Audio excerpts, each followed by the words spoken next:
On our show, we will be discussing campaigning in this global pandemic, the importance of winning battleground states like Wisconsin, how Democrats can win big in Wisconsin against the aggressive push by Republicans, and Trump's recent visit to Kenosha, Wisconsin, and what his visit and messaging means for the political strategy for Wisconsin Democrats as we head into this election on November 3rd.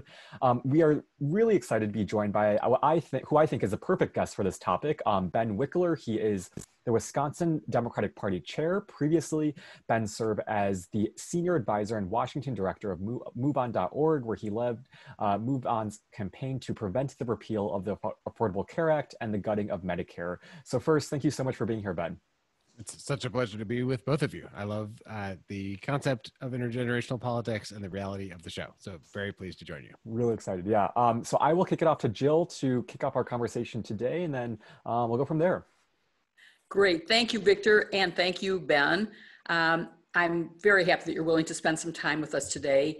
And I want to start by saying that I was very hesitant about what a virtual convention would be like, and was very worried that it wouldn't work, and it really did. All of you from the Wisconsin background people who worked on this, and I'm sure especially you as the head of the Democratic Party in Wisconsin, made it really terrific. Even though it was virtual, I know it exceeded both Victor's and my expectations, and its pacing and its substance were really amazing. So thank you for that. I want to say first, though, the convention, so at the Democratic Party of Wisconsin, we took on one particular thing, which was building a training session to train the folks who want to be campaign workers, who want to be volunteers in digital organizing, communications, campaign basics. We worked with a group called The Arena and ultimately partnered with the convention team and the Biden for President campaign. That was awesome. We had 18,000 people involved. The convention itself was planned by the convention committee and the host committee led by Joe Salmonese and by several different folks in the course of it, including my dear friend, Teresa Vilmain. And the work that those folks did, and ultimately with this super producer who's produced Super Bowl halftime shows and the Tony Awards, Ricky Kirshner, who's just, I think, the sort of creative visionary behind it. What they did in some of the hardest circumstances, people who moved across the country into apartments in Milwaukee and then suddenly couldn't leave those apartments, people from Wisconsin, from the community who were doing outreach, and suddenly it had to be virtual outreach to folks across Milwaukee.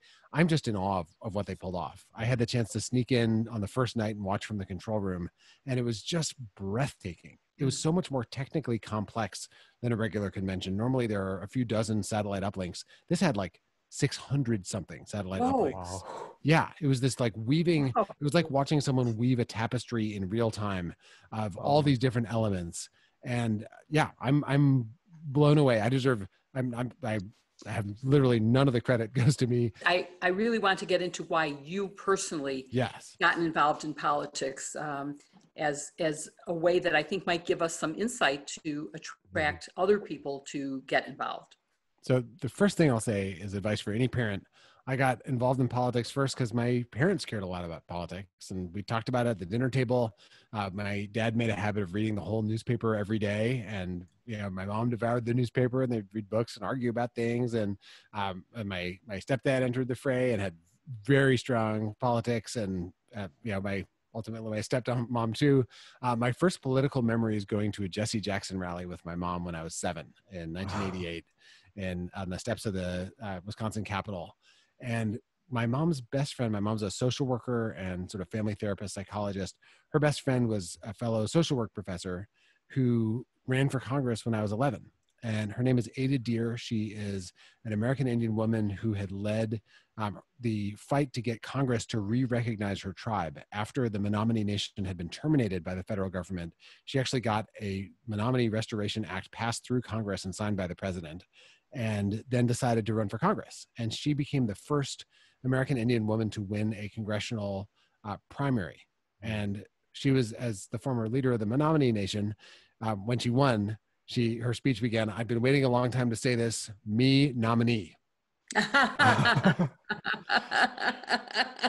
And I was standing a few feet away from her when she gave that speech, and I just remember it Wow. so vividly. And then seeing it splashed across the front page of the newspaper the next day, I was, stuffing envelopes and like putting up yard signs. It wasn't like I was the center of the action, but I just loved it. And I think that experience then helped get me hooked. By middle school, Madison's the home of The Onion originally, the Yes. satirical.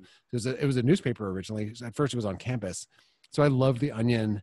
And in middle school, my friends and I started an underground satirical student newspaper, sort of modeled after it, that got into a lot of like political campaigning stuff. We had another one in high school, and then my friends and I started writing for The Onion late in high school.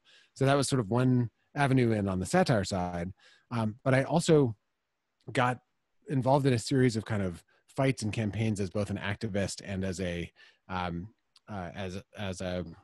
person who cared who was in office. So there was this moment that I vividly remember. I was sitting at a coffee shop the summer after my freshman year of high school, and an older kid the next table over asked my friend Becca and I whether we knew what was happening with Coca-Cola making a deal with our school district to market to students at the school. And we said no. And he said, look, they have been granted a monopoly. They're going to like give out Coke coupons in class to try to get you to buy more of their products. This is all a way to like get money for the school, but it's ridiculous. You shouldn't be like, the advertising subjects being served up.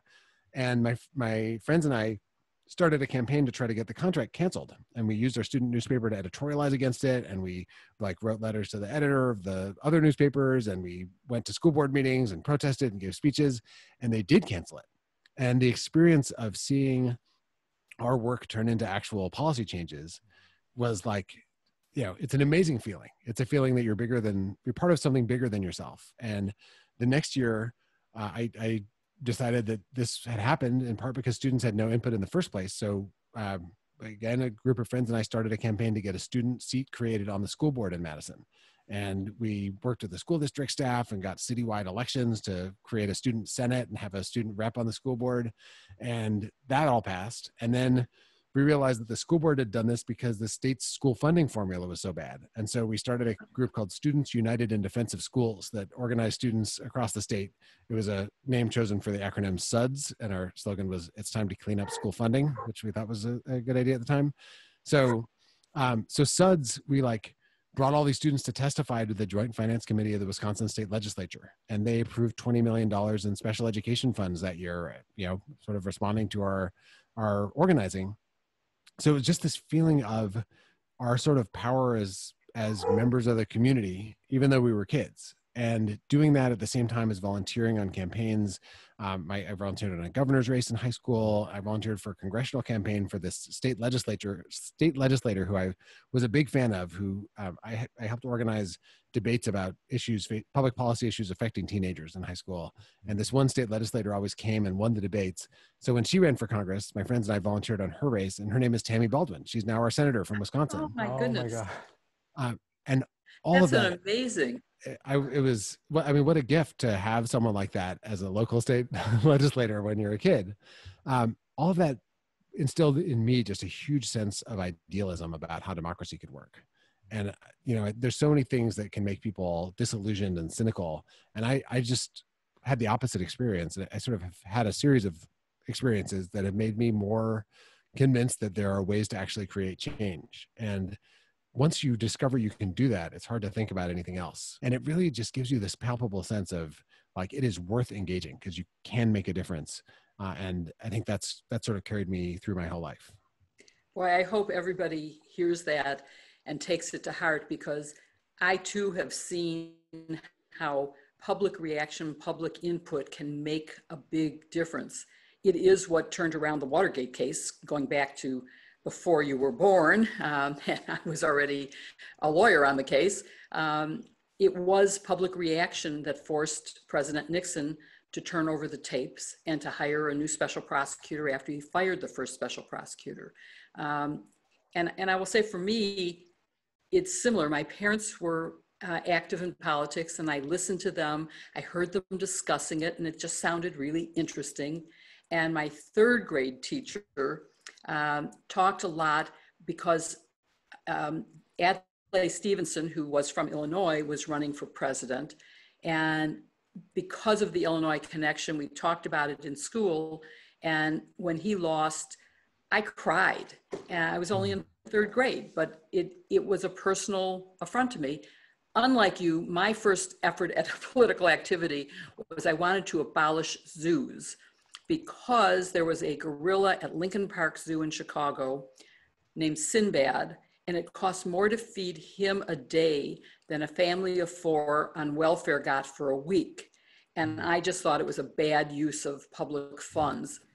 This was obviously not a successful campaign, so I didn't have such good luck on my first try, but I do think it's so important to be involved and to see the difference that each individual can make. And that brings us back to, let's go back to this year and to the convention and your role in the convention.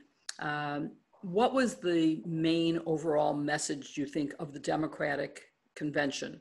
I mean, there was a platform, so that's part of the message is everybody should read the platform that the Democrats have and should check to see if they can find a Republican equivalent.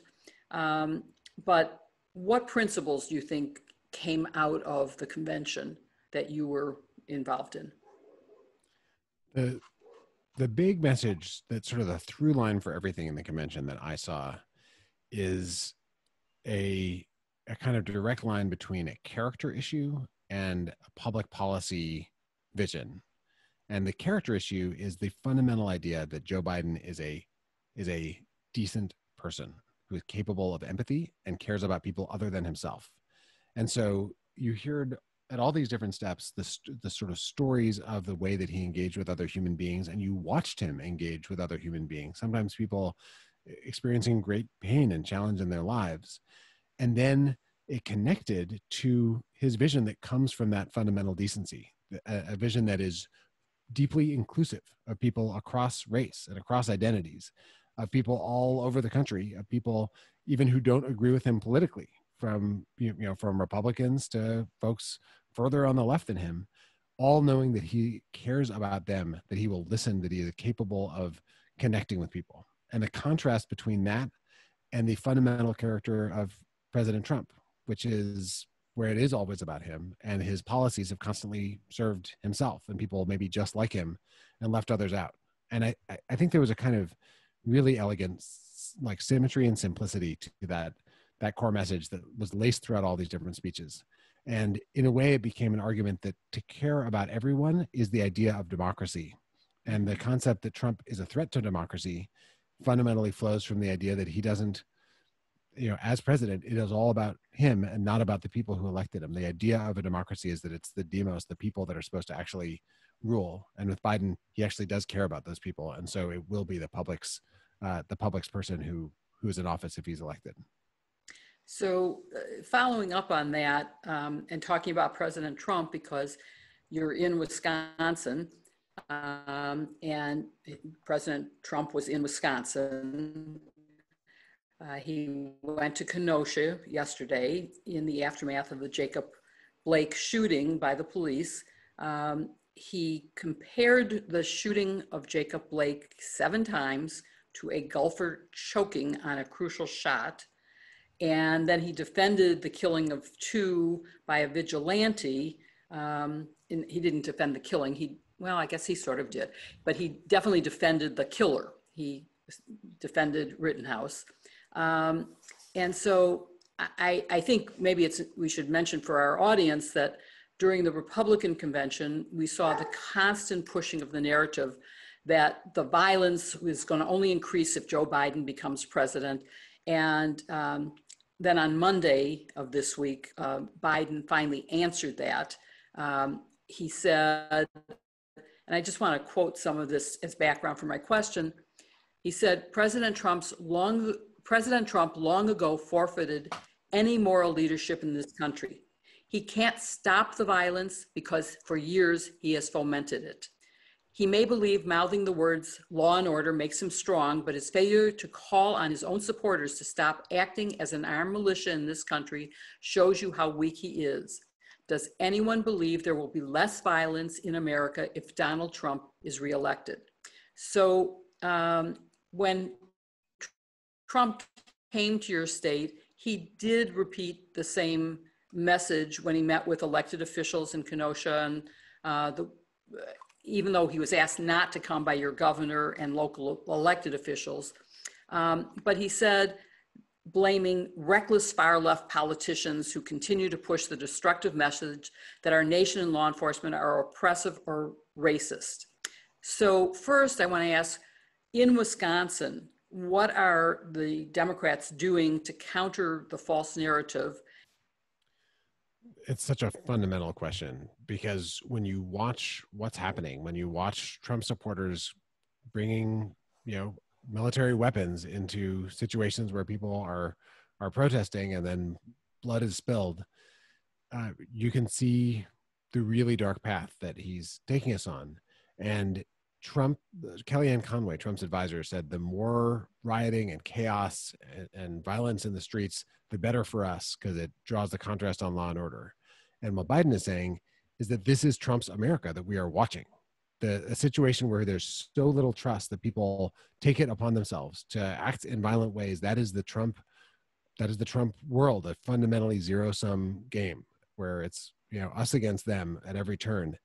And Biden's America is a country where people can bridge differences and come together. And I think the first thing is making that contrast really clear. And even, during Trump's speech, there was this amazing contrast between Trump sitting there over and over, refusing to say Jacob Blake's name and refusing to condemn the shooting of this father in front of his children in the back. And outside, people line dancing and celebrating and giving out free food and getting free haircuts and having a kind of community celebration that was about healing and coming together and cleaning things up. And the local Democratic Party in Kenosha County has been doing voter registration drives and cleanup days and supporting, folks painting these beautiful murals on boarded up windows. And there's a spirit that is shining through. And I think lifting up that spirit, Democrats don't win when we out scare the other side. We don't win when people feel even more fearful of Trump than they do of they're made to feel of us. They vote for Democrats when they have a sense of their own power and agency in the world, and the sense of community and love, and the sense that we can come together and be better than this. And I think that's step one. Step two is that ultimately elections are about the voters, not the candidates. And if you ask people about the struggles in their own lives, they are directly connected to the decisions made and the lack of leadership by this president. I mean, I'm saying this right now from my basement, where I'm working because my office is closed, with my kids upstairs, hopefully asleep by now, who are in virtual school because the COVID pandemic has not been brought under control. And the president at every turn wanted to not spook the stock market. And so he played down the threat of the pandemic instead of getting a handle on it. And every single person's life has been affected by it. Economically, their health, people's lives have been lost. I mean, so much of our society has been transformed. And ultimately, the message that Joe Biden will take other people seriously enough to work to address these problems, it's kind of an argument around competence that Trump is in over his head, and about values that Trump is, thinking about the folks who've actually done very well financially during the pandemic, and not about the plight of regular folks. That message ultimately is the one I think that carries the day. On election day, if people are thinking about how do we get out of this mess, do we want 4 more years of this, or do we want change, then Joe Biden's going to win. And right now, almost every poll suggests that that's the track that we're on. We're taking nothing for granted, and I'll talk more about that. But the public has kind of made up its mind. Polling is strikingly stable. Folks don't want more of what we're getting right now. And I think having someone who does promise a fundamental shift is exactly what meets the moment. When you say stable, it's interesting because Victor and I did talk about some recent polls. Big difference between 2016 and 2020 is there was a large group of undecideds right after the convention in 2016. And it was almost 20%. Now it's less than 7%, because people have decided. But so another question is, do you think that Trump's visit to Wisconsin helped him? Did it hurt him? Will it help him bring out the suburban men and women that he is trying to attract? You're there on the ground, so I'm just wondering what you think. I think my honest answer is that it's too early to tell.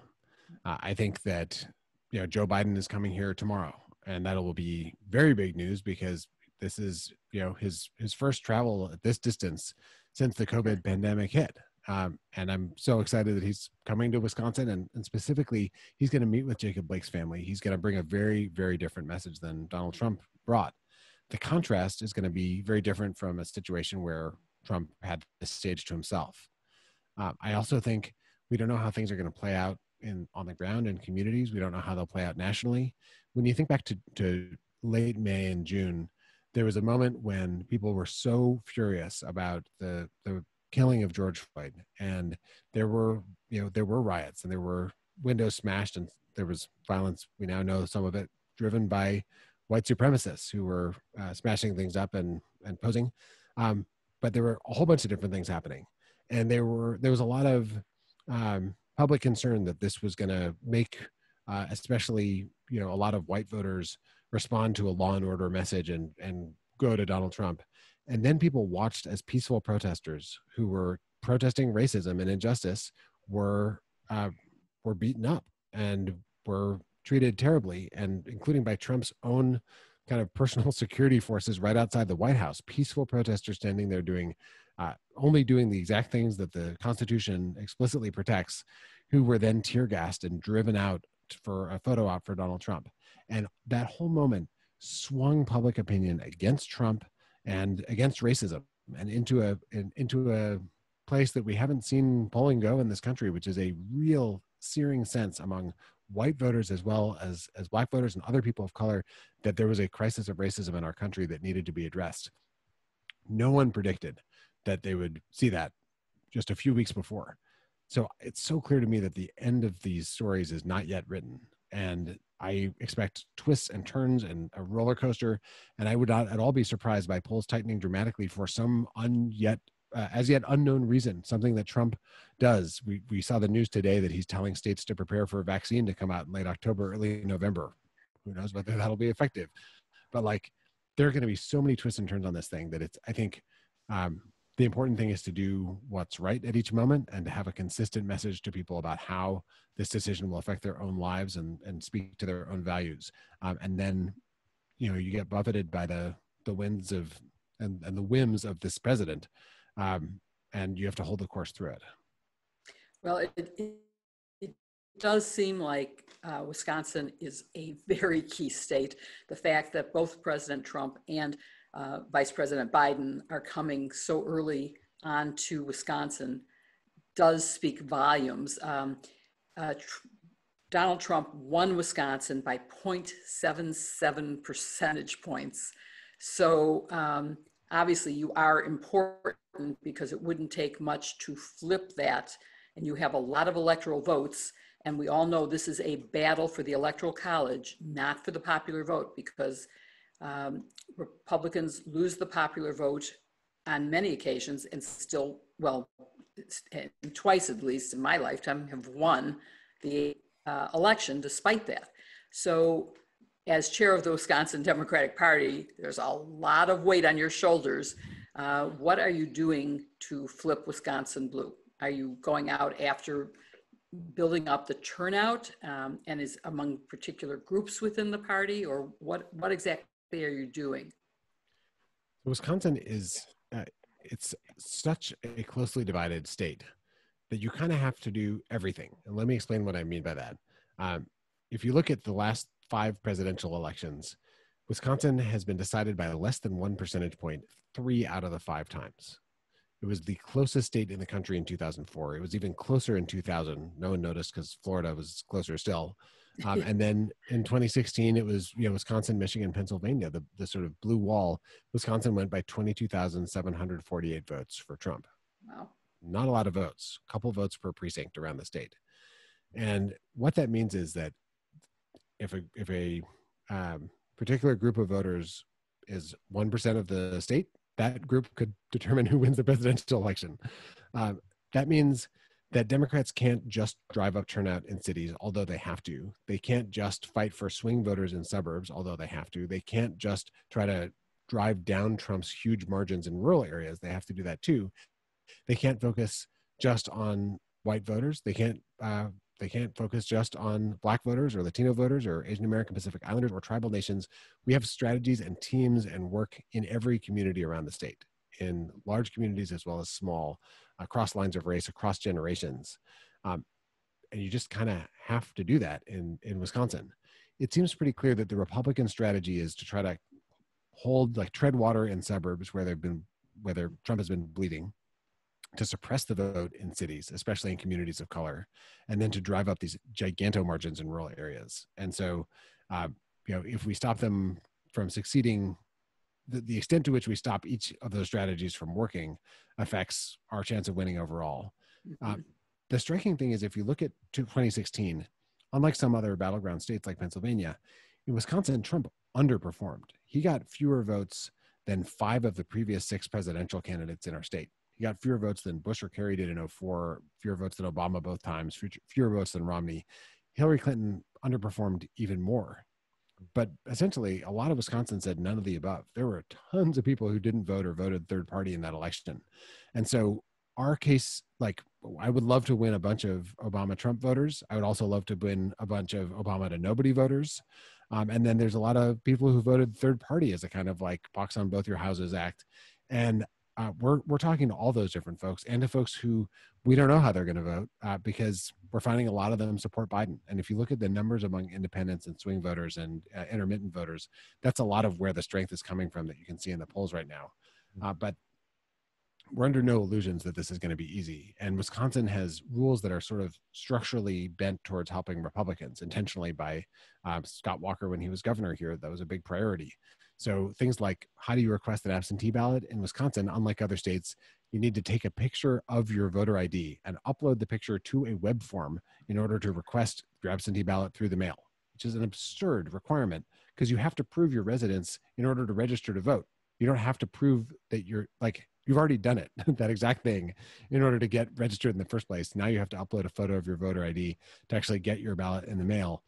All these things that Republicans have done to deter voting, Wow. We have to kind of help people through the labyrinth to get to the goal at the end.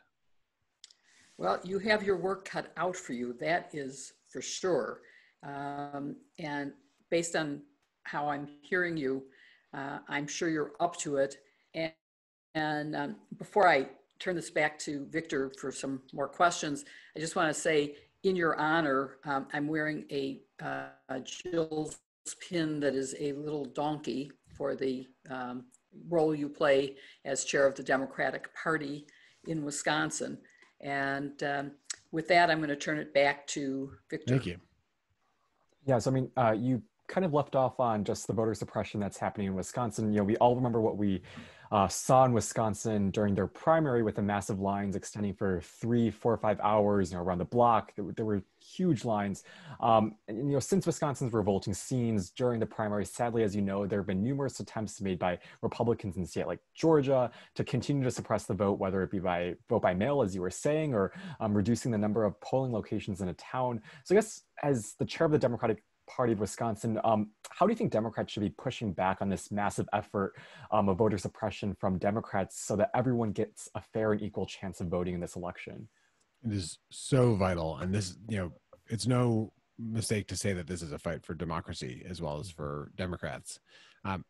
One thing I'm really grateful for is that Stacey Abrams started this organization, Fair Fight, to try to fight for the right to vote all over the place. And they had a very, savvy strategy, which is to actually partner with state parties across the country to build voter protection teams early, very early. So we had a whole team in place in January.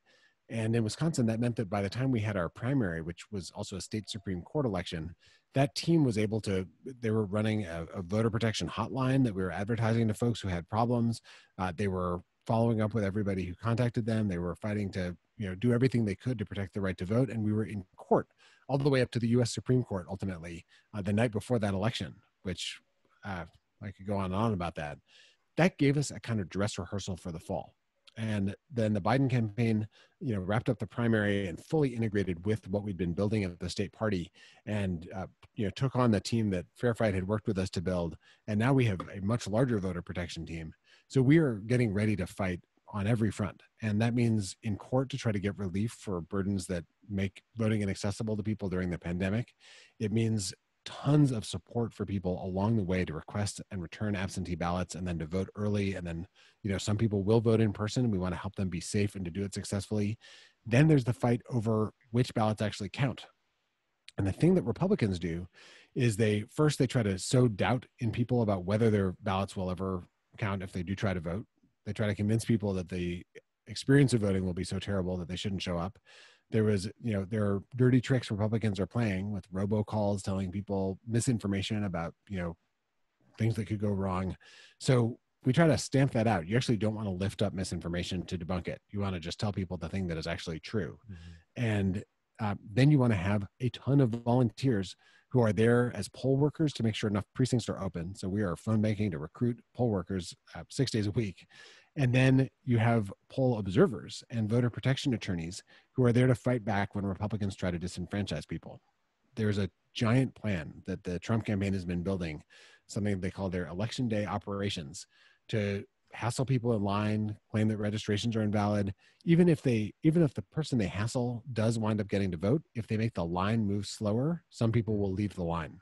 And so our message is go. We're going to, bring snacks, bring water, look for volunteers to make sure that folks are fed and hydrated, and make the experience as positive as possible while fighting back against the dirty tricks.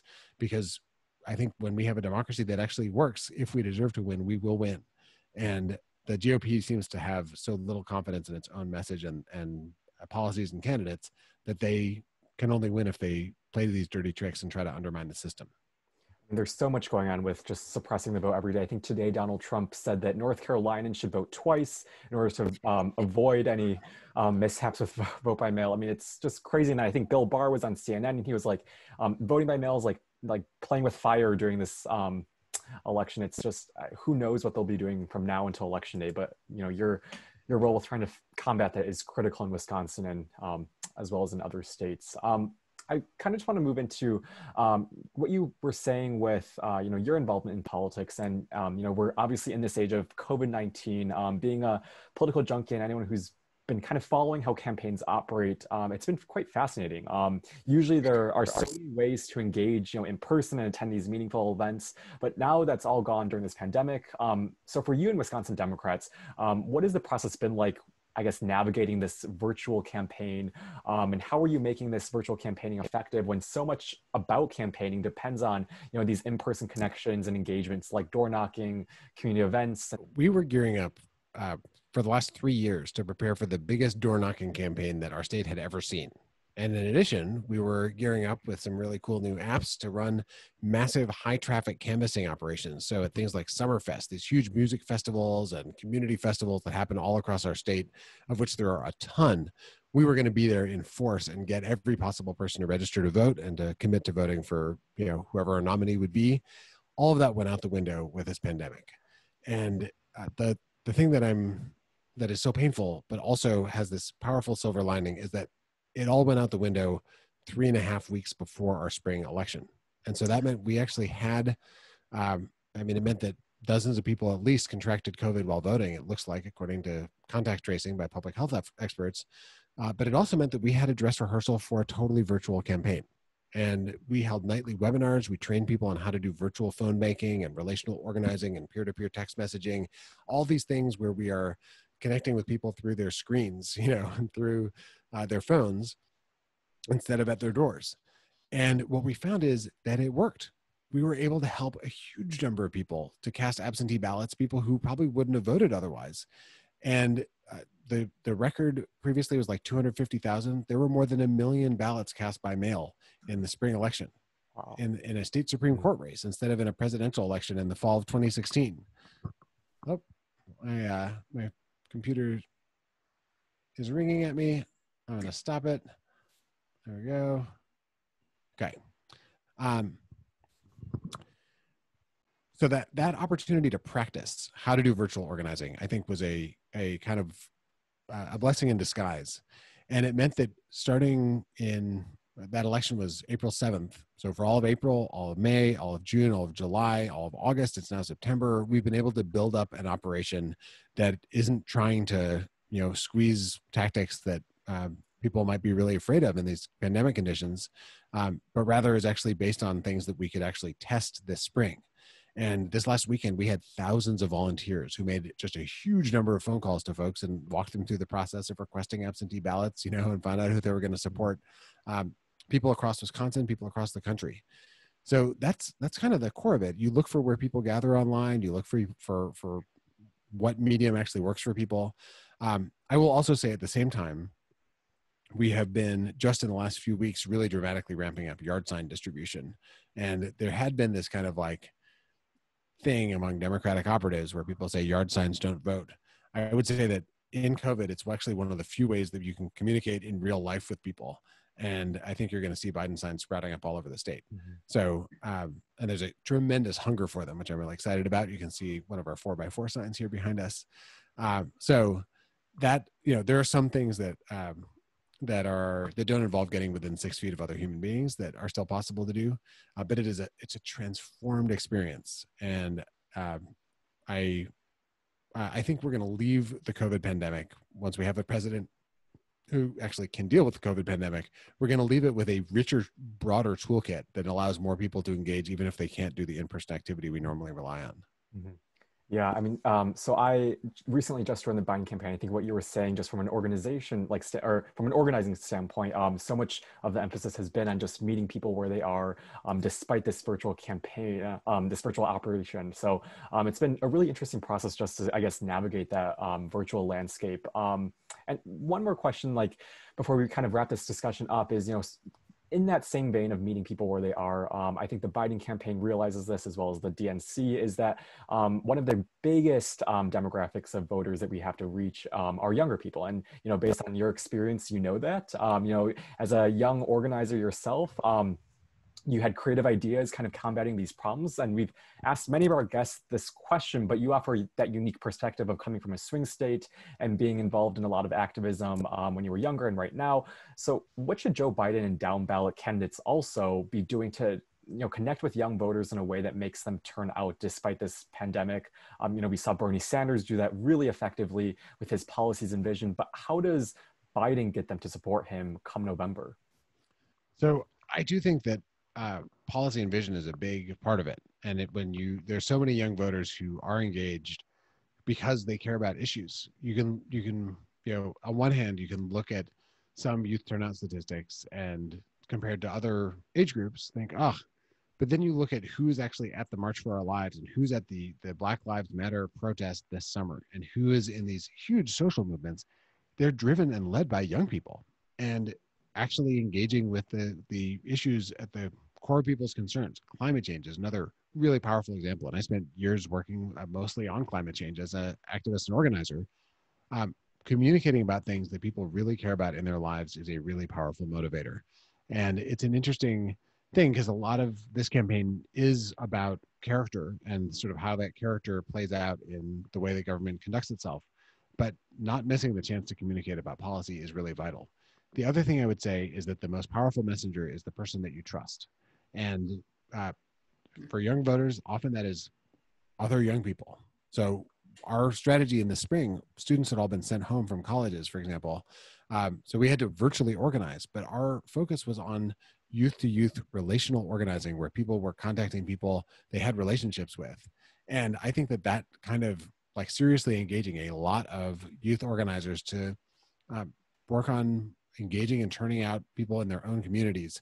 It's just so critical. It's not something where you can parachute in. And so many wonderful, wonderful volunteers are not of the same generation as young voters. But having authentic messengers who are connecting in the way that in the format and medium and language that makes sense to them winds up having a much bigger impact. I think that should be very, very helpful. I hope it will be. Mm-hmm. Yeah, and I hope just for younger people listening, based on what Ben said, getting involved, you really feel like it's you're part of this community bigger than yourself, and no matter what you do, whether it's phone banking, texting your peers, your voice really does matter, does have this profound impact on who's going to come to the White House come January 2021. Before we end, is there anything you'd like our audience to know about the importance of winning Wisconsin and also the stakes of this election for all generations? For any undecided people out there, for any younger people, make the case for us. So I'll start with Wisconsin. The Trump campaign, the deputy campaign manager said in a briefing that was recorded and then leaked, it was a private briefing last fall. He said, Wisconsin's the state that's going to tip this one way or the other. Either we win Wisconsin and we win the election, or we lose Wisconsin and we lose the election.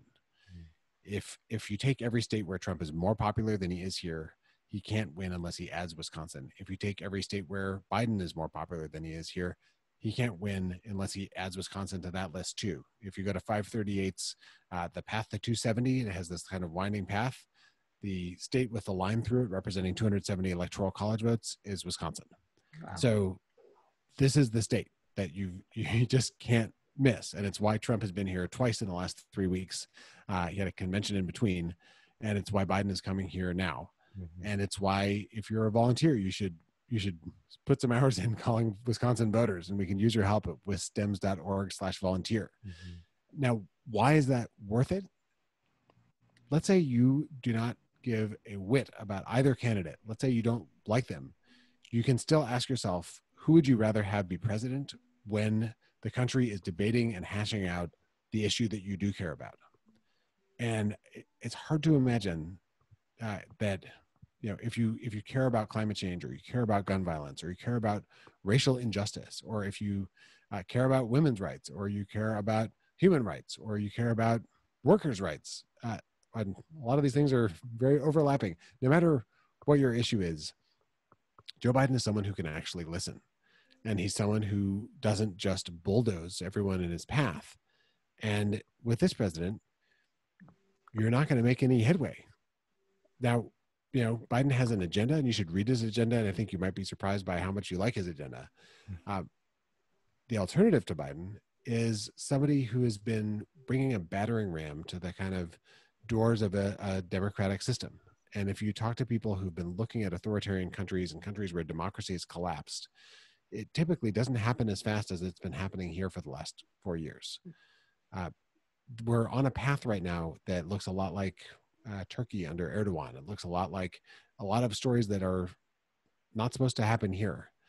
And it's going to be very difficult to come back from that. I became involved in politics because I had the experience of my own voice and the voice of my friends and peers mattering in political outcomes that affected our lives.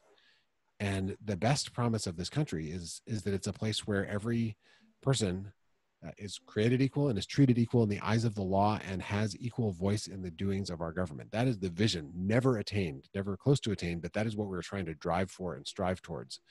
But in Trump's America, it doesn't matter what you think, unless you are part of his small coterie of a kind of collected elite. It doesn't matter. If you don't look like him, your voice doesn't matter. It doesn't count. If you're not, one of his favorite people, maybe a member of his family, you actually don't count. And that's a future where your power is taken away. The power that comes between elections, your power, your ability to shape the kind of world that you want to live in.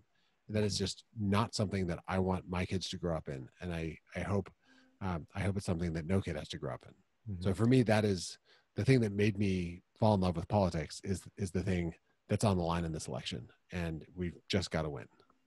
Ben, I have one other question about phone banking, because you've mentioned it a number of times. And when you can't knock on doors, it is sort of the way you can reach people. That or postcards is the other alternative. And I'm wondering if you have an opinion as to which is more effective. What I worry about is I don't answer the phone when I see a number I don't recognize. So I'm wondering how many dials it takes to get one person to answer the phone. Whereas if you mailed a postcard to somebody, they'll see it. And our postcard's effective if they do see it. So it depends on what the postcard says, but a well-run postcard campaign can be very effective. The truth is, the research around voter contact, direct voter contact, is that different voters respond to different particular stimuli, and people also respond to getting multiple forms of contact. If you're a voter and you kind of want to vote, but you got a lot going on, or whatever, absentee ballots seem complicated. If you get a phone call and a text message and a postcard, and you see ads when you open YouTube, and you see ads when you watch TV, at some point, the next phone call or text message might be the one that gets you to actually turn off the show and get your absentee ballot requested. And like everything in life, getting multiple forms of contact over an extended period of time, especially when there's a deadline coming up, that combination is the best thing. So the truth is, I don't want everyone to do the one best tactic. I want a mix of all the different things that added together work, and they'll work. Different ones will work different amounts of well for different people. The best recipe is a recipe that has all the ingredients in it. And that kind of means that as a volunteer, you should do the thing that you find most satisfying among the menu of tactics that there's some actual science and research behind there being part of an effective program, because your motivation to spend hours and hours doing it will determine the total volume of direct voter contact you do. Doing something you hate, you're probably not going to do it for very long. So I would say try a bunch of stuff, find the one you love, and then do a ton of it. And do people answer the phone? Am I wrong on that? They do. I mean, a typical call goes unanswered, but if you do a lot of calls, you'll talk to a lot of people. And then there's also something called an auto dialer, which is a tool where if you have a bunch of people making calls at once, it actually places all these calls simultaneously and then connects you. Like, it's what telemarketers often use. So that when you're using an auto dialer, you're just having conversation after conversation after conversation. You don't have to wait for the ring. It is more complicated to use. It's more expensive to set up, but I think there'll be a lot of auto dialing going on at the end of the cycle. I would also say, anyone who lives in a battleground state should be prepared for their phone to ring off the hook, their text messages to go off like crazy, social media to be full of posts and ads. It's going to be wild. Yeah. Do you know if in-person campaigning will resume? I know one of my former teachers emailed me the other day, and she was like, am I able to go to Wisconsin in person to help volunteer? And I told her to go to your website. But do you know if there will be any in-person efforts before November, or do you think it'll mostly remain like a virtual world? I think what I know, and I really appreciate about the Biden campaign, is that they're in constant touch with public health experts about what is safe to do. And the question of what is safe to do is not like, if you're the most safe, conscientious person, can you do this safely? It is, if we ask thousands of people to do this, will it be safe overall? And so, I would guess that, yard sign distribution is happening right now, and that involves the actual physical world. But I would guess that there are some specific things that happen. I would guess that we're not going to go back to the world where there are thousands and thousands of people packed into spaces, cheering for the candidate. And that's something that I miss about other election cycles, but the medium is the message in part, right? Biden is showing through how he's campaigning that he really cares about your safety and about getting through this pandemic. And for Trump, he's had a string of events that leave people with coronavirus in their wake, like Tulsa. And that is just not a direction we want to go. Well, this was such a great conversation. And Ben, we really appreciate, you spending some time being here with us. And we really hope that we win Wisconsin big in November, because like you said, our democracy depends on it. So no pressure. Thank you so much, Victor. Thank you so much, Jill. It's really been a pleasure and a great conversation. We hope you listening also enjoyed this episode. Be sure to follow us on YouTube, Twitter, and Facebook, and send us suggestions, ideas for future topics, and speakers you would like to see via Jill, myself, or our website. Lastly, Intergenerational Politics is now on Apple Podcasts, so be sure to subscribe and rate our channel to support us. Thanks for listening, and see you on our next episode.